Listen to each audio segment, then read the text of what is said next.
everyone, I'm Dr. Emily Savage and I run the psychology preparatory course for the Oxford Method. I was speaking with Dr. Anne Wan recently and we thought it would be a great idea for me to spend a little bit of time telling you about the psychology course that's offered, a little bit about the topics that are covered, and give you a bit of information about how the sessions run. So, psychology, what is it? Psychology is the study of the mind, the brain, how it works, our personality, how we develop. It covers a wide range of different topics. And over the course of 3 to 6 sessions, we get into some of the more detailed information about an introduction to psychology. We usually start out with talking about what is psychology from a historical perspective. We look at where it started from, how it's evolved over time, and how those historical perspectives inform current practice in counseling, in therapy, and also in other fields of psychology. So we really focus in on what is psychology and how it's different from other sciences. From there, we look a little bit more at the brain specifically and how the structure and the function of the brain impact our behavior and who we are as people.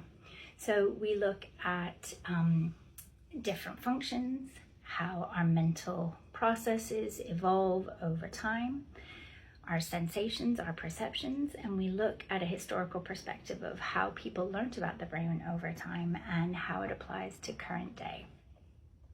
In tutorial 3, there's a session on development, looking at child development and how it evolves over the lifespan. So we're looking at right from birth through to death, and we touch on the social emotional aspects, the key cognitive developments that happen from the time that a baby's born right through to late adulthood. Tutorial 4 looks at learning, memory, and cognition. So how do we learn? How do we remember things? And how do we use all of the information that we've developed in our day-to-day lives?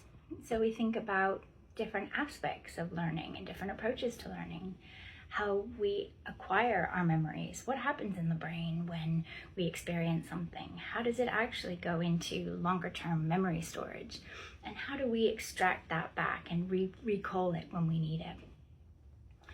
We also touch in on artificial intelligence and how it plays into how our brain works, how it affects our memory, and as you might imagine, it's quite a current topic, so lots of discussion opportunities there. In the 5th tutorial, there is a view on social psychology. So thinking about psychology in a group context.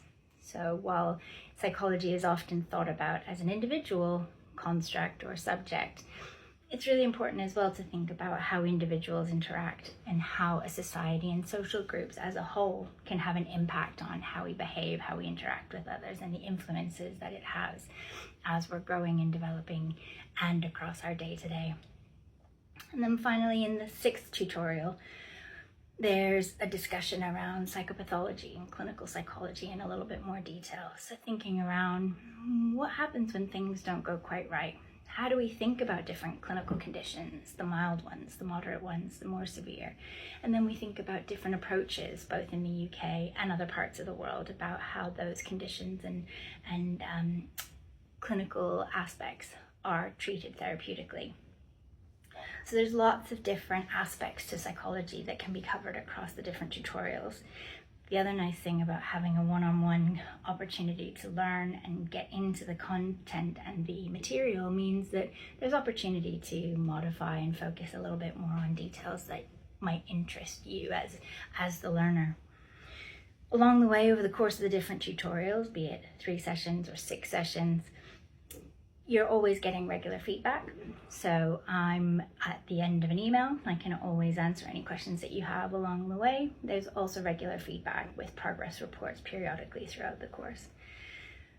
There is reading material that is assigned that is freely available. We look at journal articles, textbook chapters, current readily available sources, even social media. Nothing's off the table really. So there's a lot of flexibility, and hopefully by the end of the time, you get a really good sense of the basics of all the different fields and different aspects of psychology so that you can take that information forwards and hopefully apply it in your further ongoing learning. If you've got any questions about this psychology course, please do reach out to the Oxford Method. I know that both myself and Dr. Wan are very, very happy to answer any questions that you might have.